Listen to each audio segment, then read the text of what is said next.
Hello everybody. Last time આપણે chapter number 1 ના ગુજકેટના MCQs વિશે વાતો કરી હતી. આજે આપણે ચેપ્ટર નંબર 2 સ્થિત વિદ્યુત સ્થિતિમાન અને કેપેસિટન્સ ચેપ્ટરના ગુજકેટના એમસીક્યુઝની વાતો કરીશું.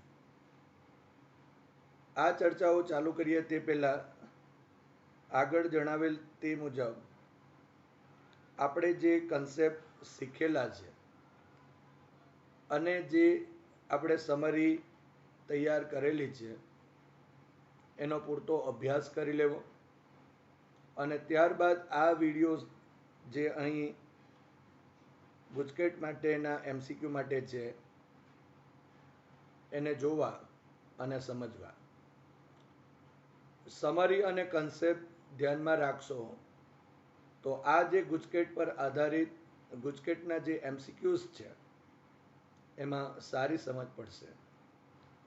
તો આજે આપણે ચેપ્ટર નંબર 2 ના એમસીક્યુની શરૂઆત કરીએ. MCQ number 1, E is equal to E0 I caret જેટલા સમાન વિદ્યુત ક્ષેત્ર માટે જો x બરાબર 0 પાસે વિદ્યુત સ્થિતિમાન 0 હોય તો x બરાબર -x પાસે વિદ્યુત સ્થિતિમાનનું મૂલ્ય ખાલી જગ્યા હશે.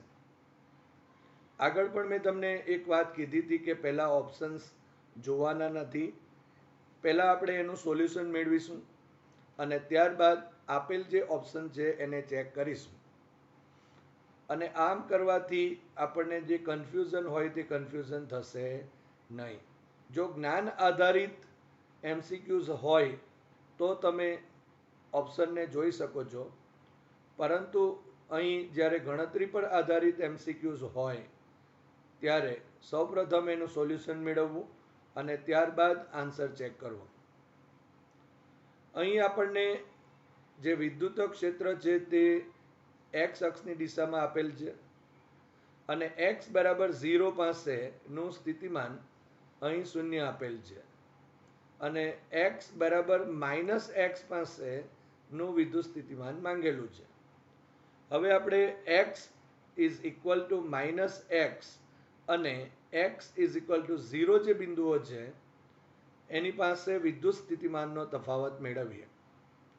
તો આપણે જો લખવું હોય તો અહીં Vx V0 is equal two વિદ્યુત સ્થિતિમાનની જે વ્યાખ્યા છે એનો જ આપણે ઉપયોગ કરીશું. એના તફાવતનો જે સૂત્ર આપણે મેળવેલ છે એનો ઉપયોગ કરીશું.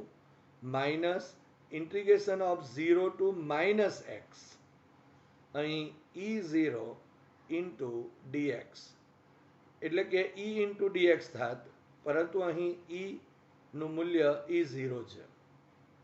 સો ઇઝ ઇક્વલ ટુ અહીં -E0 કોમન લઈ લઈશું. અહીં integration 0 to -x into dx.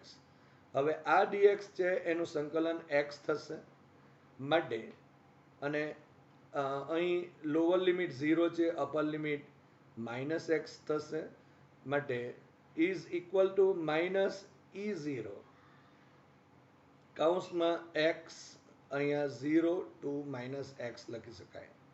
હવે પહેલાં અપર લિમિટ મૂકીએ તો -x થશે, માઇનસ અહીં 0 થશે માટે Vx V0 is equal to -E0 કૌંસમાં -x -0. હવે આ માઇનસ અને આ માઇનસ અહીં પ્લસ થશે માટે Vx V0 is equal two E0x જેટલું થાય. હવે આપણને અહીં V0 એટલે કે x બરાબર 0 પાસેનું સ્થિતિમાન છે અને એ આપેલ છે 0 આપેલ છે માટે જો 0 લઈ લઈએ તો Vx ઇઝ ઇક્વલ ટુ એટલે કે -x પાસેનું જે સ્થિતિમાન છે એ પ્લસ E0x જેટલું થશે. અહીં આ જે આપણો જે આન્સર આવે છે તે અહીં ઓપ્શન એ છે માટે MCQ 1 નો આન્સર એ થશે અને x ઇન્ટુ E0. હવે MCQ નંબર 2.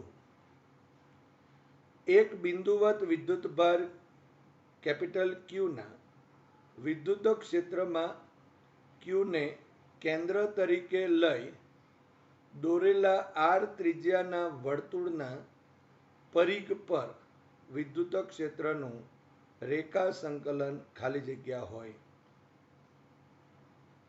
હવે આપણે જાણીએ છીએ કે અહીં જો બિંદુવત વીજભાર હોય અને એના લીધે ઉદ્ભવતું જે વિદ્યુત ક્ષેત્ર હોય એ વિદ્યુત ક્ષેત્ર બધી જ દિશામાં ત્રિપરિમાણમાં હોય છે અને બહારની તરફ હશે.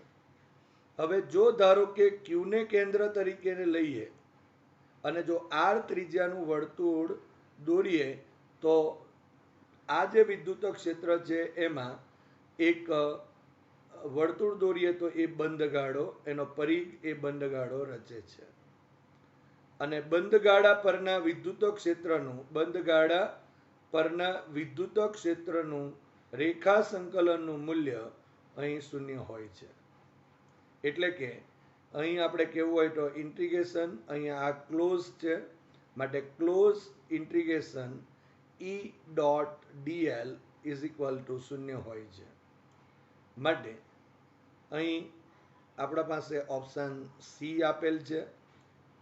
માટે MCQ 2 આન્સર ઇઝ સી, અહીં 0 થશે. હવે MCQ 3. 10⁻⁸ કુલમ વિદ્યુતભાર ધરાવતો 1 ગ્રામ દળવાળો એક નાનો ગોળો એક વિદ્યુત ક્ષેત્રમાં 600 વોલ્ટના સ્થિતિમાન ધરાવતા બિંદુ A થી 0 સ્થિતિમાન ધરાવતા B બિંદુ સુધી ગતિ કરે છે તો તેની ગતિ ઉર્જામાં થતો ફેરફાર કેટલો હશે?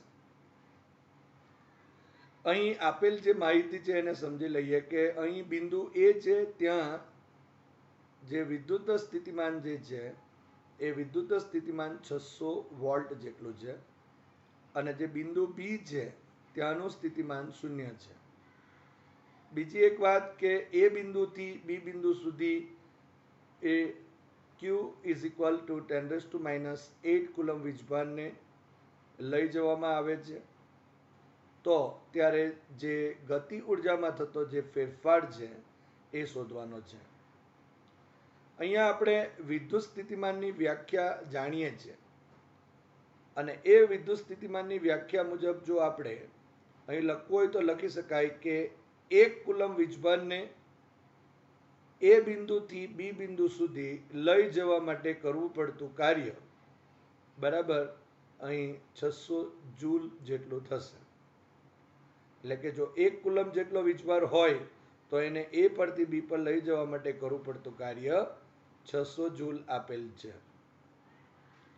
માટે એમ કહી શકાય કે 10⁻⁸ કુલમ વિદ્યુત ભારને એ થી બી બિંદુ સુધી લઈ જવા માટે કરવું પડતું જે કાર્ય એ W is equal two 600 into અહીં 10⁻⁸ જેટલું થશે.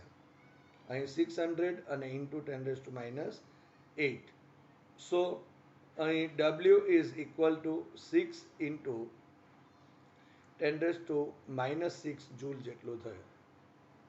પરંતુ આપણે જાણીએ છીએ કાર્ય ઉર્જા પ્રમેય, અને કાર્ય ઉર્જા પ્રમેય મુજબ W is equal to delta K થશે. માટે ગતિ ઉર્જામાં થતો ફેરફાર ડેલ્ટા K થયો. અહીં W is equal two 6 into 10⁻⁻6 joule છે. માટે delta K is equal two 6 into 10⁻⁻6 joule થશે. તો આ જે છે એ અહીં ઓપ્શન સી આપેલ છે. માટે question 3 answer is C, 6 into 10⁻⁶ joule જેટલું થાય. હવે MCQ નંબર 4, એક m દળ અને q વીજભાર ધરાવતા સ્થિર કણ પર સમાન વિદ્યુત ક્ષેત્ર E લગાડતા તે ગતિમાં આવે છે. આ કણ જ્યારે બળની દિશામાં y અંતર કાપે છે ત્યારે તેની ગતિ ઉર્જા કેટલી હશે? હવે આપણે જે અહીં દાખલાની જે કાર્ય ઉર્જા પ્રમેયની વાતો કરી એ જ પ્રમાણે અહીં પણ આપણે વાતો કરીશું. તમે જોઈ શકો છો અહીં કે આપેલ જે કણ છે તે સ્થિર છે, જેનું દળ m જેટલું છે અને વીજભાર q જેટલો છે. અહીં વિદ્યુત ક્ષેત્ર અહીં E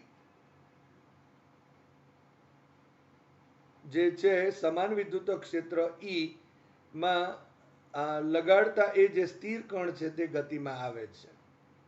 એટલે કે આ સ્થિર કણ જે છે એ સ્થિર કણ પર એક બળ લાગશે અને એ બળ જે છે તે q ઇન્ટુ E જેટલું બળ લાગશે.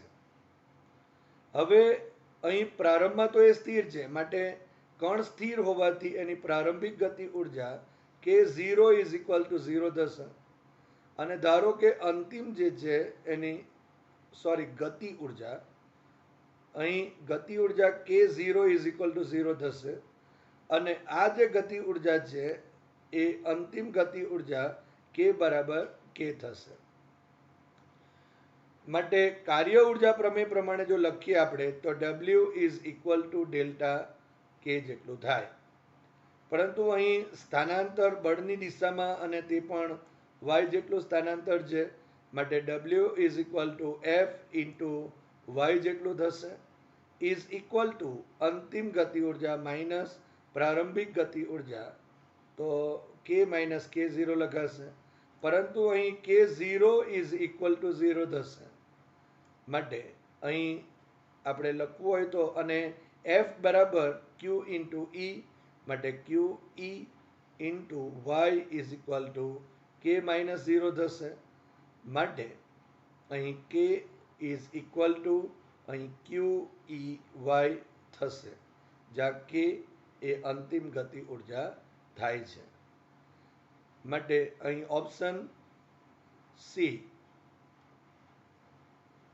આ જે MCQ છે એ MCQ નો જે આન્સર છે એ C q E y જેટલો થશે. હવે MCQ નંબર 5, એક ગતિમાન ઇલેક્ટ્રોન બીજા સ્થિર ઇલેક્ટ્રોન તરફ આવે છે તો તંત્રની સ્થિતિ ઉર્જાનું શું થશે? તો આપણે એનું સોલ્યુશન જો વિચારીએ કે બે ઇલેક્ટ્રોનથી બનતા તંત્રની જો સ્થિતિ ઉર્જા વિચારીએ, આપણે જાણીએ છીએ U = k q1 q2 / r. તો અહીં બંને ઇલેક્ટ્રોન જ છે, પરંતુ એક ગતિ કરે છે અને એક સ્થિર છે. તો અહીં U = k into q1 = -e લખ્યું છે અને q2 = -e લખેલ છે. બેની વચ્ચેનું અંતર ધારો કે r જેટલું છે. સો અહીં માઇનસ પ્લસ થઈ જશે, સો k² / r જેટલું થશે. અહીં આપણને જે સ્થિર ઇલેક્ટ્રોન તરફ જઈ રહ્યું છે, માટે બંને વચ્ચેનું જે અંતર છે તે ઘટે છે. આ સૂત્ર પરથી જોઈ શકાય છે કે અહીં U = 1/r થાય છે.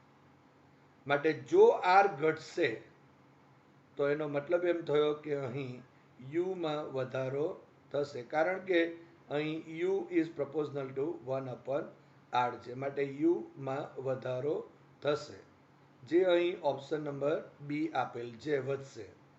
માટે MCQ number 5 answer is B, વધશે. હવે MCQ નંબર 6, એક સમાંતર પ્લેટ કેપેસિટરને વીજભારિત કરીને અલગ કરેલ છે. હવે તેમાં એક ડાઇઇલેક્ટ્રિક સ્લેબ દાખલ કરવામાં આવે છે તો નીચેનામાંથી કઈ રાશિ અચળ રહે છે? હવે આ એક જ્ઞાન આધારિત છે, એટલા માટે આપણે ઓપ્શનની જરાક ચર્ચા કરી લઈએ. તો અહીંયા વીજભાર ક્યુ આપેલ છે, સ્થિતિમાન આપેલું છે, કેપેસિટન્સ આપેલું છે અને ઉર્જા પણ આપેલ છે. પણ જો આપણે જાણીએ છીએ કે જો સમાંતર પ્લેટ કેપેસિટરમાં જો ડાઇલેક્ટ્રિક ઉમેરવામાં આવે તો એનું જે કેપેસિટર હોય એ ડાઇલેક્ટ્રિક અચળાંક કે ઘણું થઈ જાય છે. માટે અહીં પહેલા જો આપણે જોઈએ તો સમાંતર પ્લેટ કેપેસિટરમાં ડાઇઇલેક્ટ્રિક સ્લેબ મૂકતા તેનું કેપેસિટન્સ અહીં સી ડેશ લખીએ તો C dash is equal two C into કે જેટલું થાય, જ્યાં કે એ ડાઇઇલેક્ટ્રિક અચળાંક છે. એનો મતલબ એમ થયો કે જો સ્લેબ મૂકવામાં આવે તો અહીં સી ડેશનું મૂલ્ય વધે છે, જે ઓરિજિનલ સી છે એના કરતાં અહીં કે ઘણું થાય છે. માટે અહીં સી ડેશ એટલે કે કેપેસિટન્સ અચળ રહેતું નથી, એટલે આ ઓપ્શન આવશે નહીં. હવે C dash is equal to Q divided by V, માટે વી ઇઝ ઇક્વલ ટુ અહીં Q divided by C dash થશે. હવે જો સી ડેશ વધે છે, જો સી ડેશ જો વધે છે માટે વી જે છે એ વીમાં, કારણ કે અહીં V is equal to Q by C dash છે, એટલે આ જો વધે છે તો એનો મતલબ કે એનો સ્થિતિમાનમાં ઘટાડો થશે. એનો મતલબ એમ થયો કે અહીં આ જે સ્થિતિમાન જે છે એ સ્થિતિમાનમાં પણ અચળ રહેશે નહીં, એટલે ઓપ્શન બી પણ નહીં હોઈ શકે. હવે you is equal two 1/2 C dash અને વી સ્ક્વેર સૂત્ર પરથી લખવું હોય તો અહીં યુ ઘટે છે, અથવા તો U is equal to Q square by twice C dash કહીએ તો સી ડેશ જો અહીં વધે તો યુમાં ઘટાડો થાય. આપણે જાણીએ છીએ કે સમાંતર પ્લેટ કેપેસિટરમાં જે બે પ્લેટ પરનો જે વીજભાર છે તે કોન્સ્ટન્ટ હોય છે, અચળ હોય, માટે ઉર્જા પણ અહીં બદલાય છે. માટે ઓપ્શન નંબર ડી પણ નહીં હશે, માટે ઓપ્શન એ એનો રાઈટ આન્સર થશે.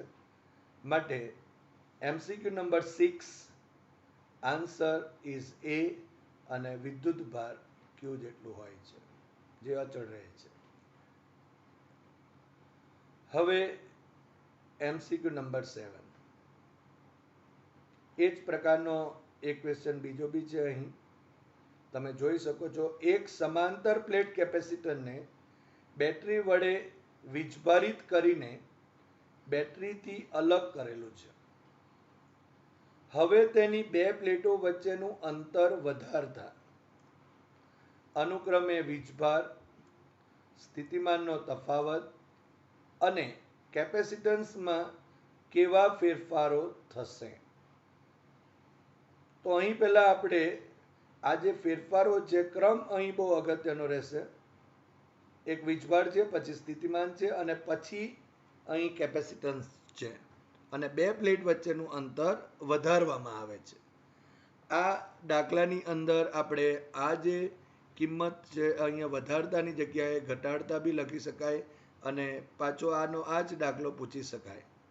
અહીં બીજી રીતે આ જે અત્યારે જે ક્રમ આપેલ છે વીજભાર, સ્થિતિમાનનો તફાવત અને કેપેસિટન્સનો, એના ક્રમમાં પણ બદલાવ કરીને આ દાખલાને આપણે બદલી શકીએ છીએ, એનો જવાબ બદલી શકાય. માટે કાળજીપૂર્વક આપણે કન્સેપ્ટની જ વાતો કરીશું અને તે પ્રમાણે આપણે અહીં આન્સર લખી દઈએ.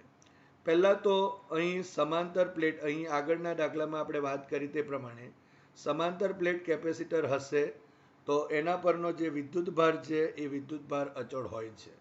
એટલા માટે પહેલો જે આપણો જવાબ જે છે એ વિદ્યુત ભાર એ અચળ રહે છે. અહીં આપણે ઓપ્શન્સ જો જોઈએ તો અહીં એ, સી અને ડીમાં અચળ રહે છે, પહેલો આન્સર છે, તમે જોઈ શકો છો. માટે આ બી તો આવશે જ નહીં, અહીં ઓપ્શન અહીં બી આવશે નહીં, કારણ કે અહીં વીજભાર સૌપ્રથમ અચળ રહે છે. પરંતુ અહીં આપણે સ્થિતિમાનનો તફાવત અને કેપેસિટન્સની પણ વાતો કરીએ. તો પહેલો આન્સર થયો વિદ્યુત ભાર કેવો રહે છે? અચળ રહે છે. ત્યારબાદ આપણે સમાંતર પ્લેટ કેપેસિટરનું કેપેસિટન્સ જાણીએ છીએ. C is equal to epsilon 0 A divided by D. હવે અહીં એપ્સાઇલોન 0 અને એ તો અચળ કહેવાશે, પણ અહીં ડી વધારતા, અહીં ડી વધારવામાં આવે છે. ડી વધારતા એટલે કે જો સી ઇઝ પ્રપોઝનલ ટુ 1/d છે, એટલે કે ડીના સી એ ડીના વ્યસ્ત પ્રમાણમાં છે. એનો મતલબ એમ થયો કે અહીં ડી જો વધશે તો સીમાં ઘટાડો થાય. એટલે કે બે પ્લેટો વચ્ચેનું અંતર જો વધારતા અહીં કેપેસિટન્સ છે એમાં ઘટાડો થશે. માટે બીજો જવાબ અચળ રહે છે, પહેલો જવાબ થશે, અને બીજો જવાબ જે છે એ અહીં ઘટે છે થશે. એટલે આપણા પાસે પહેલો આન્સર હશે અચળ. અહીં સી એ બીજો આન્સર નથી, એ કેપેસિટન્સ માટેનો આન્સર છે, એટલે કેપેસિટન્સ માટે ઘટે છે અહીં. હવે સૂત્ર મુજબ જો આપણે કહીએ તો C is equal to Q by V થયું, માટે V is equal to Q by C થયું. હવે ક્યુ તો અચળ છે અને સીમાં ઘટાડો થાય છે, માટે જો સીમાં જો ઘટાડો થાય તો એનો મતલબ કે વીમાં વધારો થતો હોવો જોઈએ. આજે વધારતા આપણે અહીં સી ઘટે છે, માટે અહીં વીમાં શું થશે? વધારો થશે. તો હવે ક્રમમાં જો આપણે વિચારીએ તો આપણો જે ક્રમ હશે જવાબનો, એમાં વીજભાર તો અચળ રહે છે, વિદ્યુત સ્થિતિમાનનો તફાવત તો વધે છે, અને કેપેસિટન્સ તો ઘટે છે. જે અહીં ઓપ્શન નંબર તમે જોઈ શકો છો, અચળ રહે છે, વધે છે અને ઘટે છે, એ ઓપ્શન નંબર ડીમાં દેખાય છે. માટે અહીં MCQ number 7 answer is D. અચળ રહે છે, વધે છે અને ઘટે છે. MCQ નંબર 8 એક્સ અક્ષ પર પ્રવર્તતા એક વિદ્યુત ક્ષેત્ર માટે વી અગેન્સ્ટ એક્સ આલેખ આકૃતિમાં દર્શાવેલ છે. એ બી સી ડી વિસ્તારોમાંથી કયા વિસ્તારમાં વિદ્યુત ક્ષેત્રની તીવ્રતાનું માન મહત્તમ હશે? એટલે કે વિદ્યુત ક્ષેત્રનું મૂલ્ય કયા વિસ્તારમાં વધારે હશે? હવે અહીં તમે જોઈ શકો છો કે જે વી અગેન્સ્ટ એક્સનો જે આલેખ છે, એ આલેખની અંદર ધારો કે આ પહેલો જે એ વિભાગ છે, એ વિસ્તાર છે, એનો જે ઢાળ છે તે અહીં 0 છે. આ બી વિસ્તાર છે, એનો ઢાળ લેવો હોય તો આ રીતે આપણે ઢાળ લઈ શકાય. અહીં જે ત્રીજો સી વિભાગ છે એનો ઢાળ પણ આપણે લઈ શકાય, અને અહીં ડી વિભાગનો પણ ઢાળ લઈ શકાય. અહીં ઢાળ એટલે બીજું કંઈ નથી, પરંતુ અહીં વિદ્યુત ક્ષેત્રની તીવ્રતાનું મૂલ્ય દર્શાવે છે. આ વી અગેન્સ્ટ એક્સનો જે આલેખ છે એનો જે ઢાળ એટલે કે અહીં delta V divided by delta X, એ જે આપણા પાસે મળે છે એ વિદ્યુત ક્ષેત્રની તીવ્રતાનું મૂલ્ય દર્શાવે છે. માટે જો વિદ્યુત ક્ષેત્રની તીવ્રતાનું મૂલ્ય કયા વિસ્તારમાં મહત્તમ હશે, તો જે વિસ્તારની અંદર ઢાળ મહત્તમ હોય તે વિસ્તારમાં અહીં વિદ્યુત ક્ષેત્રની તીવ્રતાનું મૂલ્ય મહત્તમ થશે. તો અહીં તો 0 છે. તમે જોઈ શકાય છે કે આ ઢાળનું મૂલ્ય, આ જે વિભાગ છે વિભાગ સી, એમાં જોઈ શકાય છે કે અહીં delta V by delta X, અને આ જે ઢાળ છે એ ઢાળ ઘણો મોટો લાગે છે. આ 0 છે, એના કરતાં થોડોક આ મોટો છે, અહીં પણ થોડોક નાનો છે, પરંતુ સૌથી મોટો ઢાળ આ વિસ્તારમાં લાગે છે. અને એટલા માટે આપણે આપેલા જે વિસ્તારો છે તે પૈકી જે સી વિસ્તાર છે એમાં જે વી અગેન્સ્ટ એક્સ આલેખનો ઢાળ એ સૌથી વધુ છે. માટે આ વિસ્તારમાં વિદ્યુત ક્ષેત્રની જે તીવ્રતા છે એ મહત્તમ થશે. માટે ક્વેશ્ચન 8 આન્સર ઇઝ સી અને આન્સર સી થશે. હવે MCQ નંબર 9. R1 અને R2 ત્રિજ્યા ધરાવતા ધાતુના બે ગોળાઓને વીજભારિત કરવામાં આવે છે. હવે તેમને વાહક તારથી એકબીજાનો સંપર્ક કરાવીને પછી અલગ કરવામાં આવે છે. તેમની સપાટી પરના જે વિદ્યુત ક્ષેત્રો અનુક્રમે E1 અને E2 હોય તો E1 divided by E2 is equal to ખાલી જગ્યા. હવે સૌપ્રથમ આપણે જો R1 અને R2 ની જો વાતો કરીએ તો આ જે ધાતુના ગોળાઓ છે એને જો કોઈ વાહક તારથી જો જોડી દઈએ તો એ વાહક તારથી જોડવામાં જો આવે તો આપણે જાણીએ છીએ કે બંને જે ગોળાઓ છે એ ગોળાઓ પરનું જે વિદ્યુત સ્થિતિમાન હોય એ બંને ગોળાઓનું વિદ્યુત સ્થિતિમાન એક સમાન થઈ જાય છે. માટે સૌપ્રથમ આપેલી બાબત આપણને ધારો કે અહીં આ જો ગોળા 1 ને જો પરનું જો સ્થિતિમાનને જો V1 કહીએ અને બીજા ગોળા પરનું જો સ્થિતિમાન V2 કહીએ તો V1 ઇઝ ઇક્વલ ટુ અહીં V2 થશે. પરંતુ આપણે જાણીએ છીએ સ્થિતિમાન V1 is equal two KQ1 by R1 લખી શકીએ અને અહીં ઇઝ ઇક્વલ ટુ V2 માટે KQ2 ડિવાઇડેડ બાય R2 થશે. હવે અહીં જો KQ1 ડિવાઇડેડ બાય R1 તો આપેલું છે, પરંતુ જો વિદ્યુત ક્ષેત્ર શોધવું હોય તો એનું સૂત્ર પણ આપણે જાણીએ છીએ KQ ડિવાઇડેડ બાય R² મુજબ. તો જો એ KQ ડિવાઇડેડ બાય R² મુજબ કરવું હોય તો અહીં R1 તો છે જ, માટે જો અહીં R1 વડે જો છેદમાં ગુણીએ તો અંશમાં પણ R1 વડે ગુણવું પડે. માટે KQ1 divided by R1² into અહીં R1 થશે.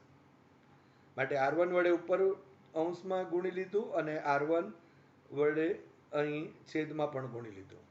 એ જ પ્રમાણે આ તરફ બી R2 વડે અંશમાં ગુણીએ છીએ અને છેદમાં પણ આપણે R2 વડે ગુણી દઈએ છીએ. માટે અહીં જે પદ મળશે એ KQ1 ડિવાઇડેડ બાય R1² થશે ઇન્ટુ R1 અને is equal to KQ2 divided by R2² into R2 જેટલું થશે. હવે આટલો જે વિભાગ છે આ KQ1 ડિવાઇડેડ બાય R1² જે છે એના બરાબર આપણે E1 લખીએ છીએ અને KQ2 divided by R2² is equal to E2 લખાશે. સો અહીં E1 R1 is equal to E2 R2 થશે. અહીં ગુણોત્તર E1 બાય E2 માંગેલ છે, માટે E1 by E2 is equal to અહીં R2 ડિવાઇડેડ બાય R1 થશે, જે અહીં ઓપ્શન એ છે. માટે MCQ number 9 answer is A, R2 divided by R1. હવે MCQ નંબર 10. 30 સેન્ટીમીટર ત્રિજ્યાના એક ધાતુના પોલા ગોળાને વીજભાર આપતા તેની સપાટી પરનું સ્થિતિમાન 5 વોલ્ટ થાય છે, તો ગોળાના કેન્દ્ર પર વિદ્યુત સ્થિતિમાન કેટલું હશે?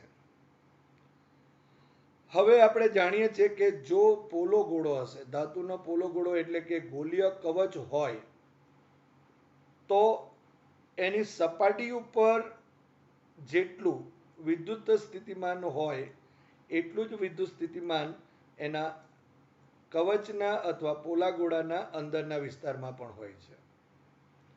માટે આપણે એમ કહી શકાય કે અહીં જે ગોળાની પોલા ગોળાની સપાટી પરનું જેટલું સ્થિતિમાન તેટલું એના અંદરના વિસ્તારમાં તેમજ કેન્દ્ર પર બી એટલું જ થશે.